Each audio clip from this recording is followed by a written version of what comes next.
Hey guys, so the lady here in the left of the photo is 63-year-old Maria del Carmen Lopez, and she is a dual U.S. Mexican citizen. And her family is desperate for help in her case. So she and her husband lived in the U.S. along with her children and her grandchildren. However, about 10 years ago, she and her husband relocated to Mexico. However, they would still make frequent trips to Southern California for doctor's appointments and to visit their family. They almost always traveled back to the U.S. together. However, in February of this year, Maria's husband traveled back to the U.S. while she opted to stay at their home in Mexico.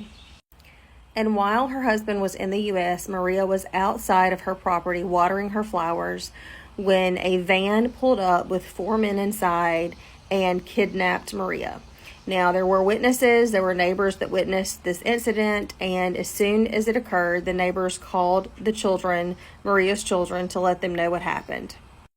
And because she had dual citizenship, or has dual citizenship, the children did not know if they needed to contact the Mexican authorities or the U.S. authorities. So I believe they ended up doing both, and the FBI is involved in this case to find Maria.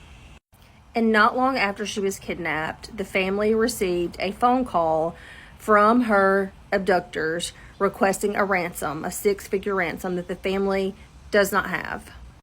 The family did request a proof of life, and they did receive a video of a proof of life within 48 hours of that phone call. Now, this was back in February, where Maria was seen pleading for her life. Now, since that phone call and that proof of life video, the family has heard nothing else from her kidnappers or from Maria. And they are asking for help from the U.S. president and the Mexican president, as well as there is a petition that they want signed. They need at least 3,500 signatures to get the attention of President Joe Biden. So I will post the link to that petition in my profile. If you would please just click it and sign it. That's the least that we could do to help get the word out. And the FBI says that they are still on this case, and there is a $25,000 reward leading to the physical location of Maria del Carmen Lopez.